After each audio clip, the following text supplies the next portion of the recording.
안녕하세요. 금융과 시사에 대한 이슈를 풀어주는 남자 유세종입니다. 안녕하세요. 금융꿈나무 장보미입니다. 오늘의 금융시사 이야기 주제가 뭔가요? 오늘의 주제는 최근 주가가 급상승한 중국의 온라인 쇼핑 공룡 알리바바에 대한 이야기입니다. 직구나 전자상거래에 능하지 않은 저도 알리바바는 굉장히 익숙하게 느껴지는데요. 이 알리바바는 계속 잘 나가는 줄 알았는데 갑자기 주가가 상승했다는 건 위기가 좀 있었다는 뜻인 것 같네요. 네, 알리바바의 주주로서 주가가 굉장히 많이 하락했었는데요. 그 원인은 2020년으로 올라가 봐야 됩니다. 2020년 10월에 상하이 포럼에서 알리바바의 창업주인 잭 마윈이 중국의 금융규제당국을 작정하고 비판하는 발언을 했었습니다. 중국 정부를 향한 사이다 발언이라니 벌써 좀 우려가 되는데 정확히 어떤 말을 했던 거죠?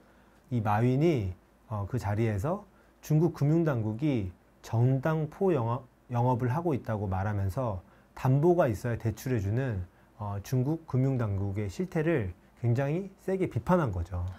전당포 영업이라니 세긴 셉니다. 후폭풍이 따랐을 것 같은데요. 네, 맞습니다. 굉장히 큰 후폭풍이 따랐는데요.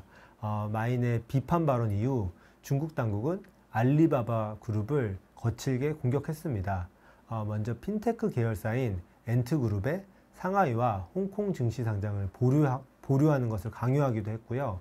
그리고 반독점법 위반 혐의로 3조 3,800억 원의 과징금을 부과하기도 했습니다. 중국 정부의 적이 된 알리바바는 열흘 사이에 시가총액 150조 원이 날아가는 위기를 맞기도 했습니다. 세상에 열흘 사이 150조 원이라니. 상황이 이 정도가 되면 이제는 정부 눈치를 알리바바가 좀 봐줘야 될 것 같은데요. 알리바바의 처세술 궁금합니다. 그렇죠. 일단 엄청난 시가총액이 날아갔기 때문에 알리바바는 이제 중국 당국에 길 수밖에 없었죠. 먼저 중국 정부에 2025년까지 18조 4천억 원을 투자해서 공동부유 10대 행동 지원을 약속하고 바짝 엎드렸습니다. 그리고 논란의 발언을 했던 마윈은 엔트그룹의 지배권을 상실하기도 했고요. 그리고 약 18개월 동안 해외로 잠적하기도 했습니다.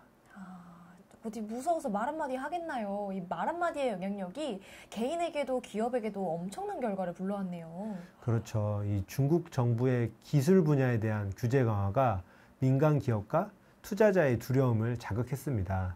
특히 이 마윈 사태는 중국 정부에 대항하면 아무리 큰 기업이라도 공중분해 될 수 있다는 것을 우리 모두가 확인하는 사례가 되었죠. 그렇겠네요. 근데 사실요, 잘 먹고 잘 살려면요, 뭐 정부도 정부지만 그 정부가 관리하는 국내 기업이 육성되고 잘 크는 것도 너무 중요하잖아요. 기업의 도움 없이 정부가 언제까지고 이렇게 계속 떵떵거릴 수 있나요? 그렇죠. 이 중국은 특히 제로 코비드 정책으로 제로 코로나 정책으로 지난 1년 동안 경기 침체에 직면했습니다. 정부는 경제 활성화를 하기 위해서 여러 노력을 했는데요. 중국 정부가 두려워서 투자자들은 돌아오지 않은 상황이었죠. 그렇다 보니 공산당에 대한 중국 국민들의 지지는 갈수록 약해졌습니다. 그러니까요. 이 나그네 옷을 벗기는 건 바람이 아닌데 저 같아도 무서워서 중국에 투자 못 하겠어요. 네, 그렇죠. 이런 맥락에서 중국 정부와 각을 세웠던 그 남자, 18개월간 사라졌던 마윈이 드디어 중국에서 모습을 드러냈습니다. 오랜만에 마윈을 본 사람들은 어딘가 희망적이었을 것 같아요. 그렇죠. 특히 알리바바 주주들에게는 굉장히 희망적인 소식이었습니다. 저도 알리바바 주주로서 굉장히 큰 기대를 하고 있는데요. 마윈이 중국의 공식적인 자리에서 모습을 드러낸 건 상징적인 사건으로 판단되거든요. 중국 정부가 경제 활성화를 위해 민간 기업에 협조하겠다는 것으로 해석됩니다. 그리고 킹스 컬리지 런던에 중국 동남아시아 비즈니스 강사인 신선이라는 사람이 있는데요. 이 사람은 경제 성장이 현재 공산당이 직면한 가장 큰 우선순위이다. 기업가와 투자자의 마음을 돌려놓는 것이 가장 핵심이다라고 말했습니다.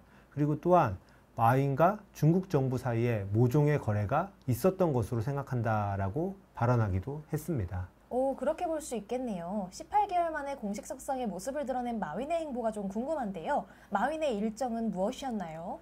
마윈은 알리바바가 본사를 두고 있는 도시인 항저우의 융구학교를 방문했습니다. 이 학교를 방문해서 인공지능 시대의 아이들에게 교육을 제공하는 방법을 주제로 교사들과 이야기를 나눴다고 합니다. 학교에 가는 건 생각도 못했는데 신선하네요. 그쵸. 이 마윈 같은 경우에는 알리바바를 창업하기 전에 영어 선생님을 오래 했었거든요. 그렇기 때문에 아무래도 교육에 관심이 많았던 것 같습니다. 그렇군요. 이러한 마윈의 행보를 본 투자자들의 마음도 좀 녹지 않았을까 싶습니다. 알리바바를 향한 서슬퍼런 규제들이 풀리고 마윈이 돌아왔으니 다시 중국과 손을 잡아볼까 하는 마음이 좀 들 것 같은데요. 그렇죠. 마윈의 복귀는 민간 기업과 투자자에게 강력한 신호를 주고 있습니다. 마윈의 복귀와 더불어 중국 정부는 강력했던 규제를 역시 조금씩 완화하고 있는데요. 예를 들어서 중국에서 출시하는 외국의 게임에 대해 라이센스를 보다 용이하게 부여하고 있습니다. 그리고 중국의 사이버 보안 조사로 인해 뉴욕 증권거래소에서 상장이 폐지되었던 디디도 사업 확장 계획이 있다는 기사가 나오고 있습니다. 그렇군요. 중국의 변화는 지금까지 잘 들어봤는데 창업주가 돌아온 알리바바의 부러운 변화는 없었나요? 잭마가 돌아오자 알리바바는 향후 6개 부분으로 나눠서 IPO를 진행할 것이라는 중대한 구조 변화를 발표했습니다. 새롭게 구성된 6개 사업부는 다음과 같은데요.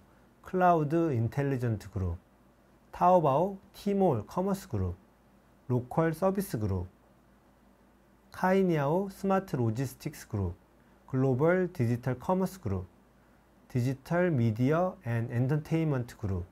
이러한 구조 변화가 던지는 메시지는 뭔가요? 회사를 근본적으로 재편할 것을 약속하는 상징적인 조치라고 볼 수 있습니다. 투자자는 이 소식에 환호를 했고요. 그 결과 알리바바의 미국 상장 주식이 무려 14.26% 상승했습니다. 와, 사이다 발언을 하고 18개월간 해외 체류를 한 뒤 드디어 오늘의 주제인 알리바바 주가 상승 이슈에 도착했네요. 많은 어려움이 있었지만 알리바바가 다시 돛을 펼치고 나아가는 것 같은데요. 네, 이번 구조 개편으로 알리바바의 각 사업부는 독립적으로 외부 자금 조달이 가능하고요. 그리고 별도 상장도 가능해졌습니다. 또한 사업부별로 자체 최고 경영자와 이사회를 갖게 됐습니다. 알리바바는 새로운 비즈니스 그룹 중 5개는 외부 자본을 조달하고 잠재적으로 자체 IPO를 모색할 수 있는 유연성을 가질 것이다 라고 발표하기도 했습니다. 이제 각자 의사결정을 다이렉트로 할 수 있게 되었으니까 더욱 민첩하고 유연하게 행동할 수가 있겠네요. 정말 제대로 칼갈았다는 생각이 자꾸 듭니다. 네, 주목해야 될 점은 알리바바의 주요 구조조정이 마윈이 중국에서 공개적으로 모습을 드러낸 다음 날에 이루어졌다는 것입니다. 이에 대해 시장은 중국 정부가 인터넷 산업에 대한 규제를 끝낼 수도 있다고 긍정적으로 보고 있습니다. 발빠른 투자자들은 빨리빨리 반응을 할 것 같은데 현재 다른 기업들은 어떤가요? 다른 기업의 주가도 상당히 올랐는데요. 중국의 규제 완화에 대한 기대감으로 JD.com, 바이두, 넷이즈 등 중국의 대표적인 기술주가 함께 상승했습니다. 희망적인 엔딩이네요. 앞으로도 쭉 일해야 할 텐데요.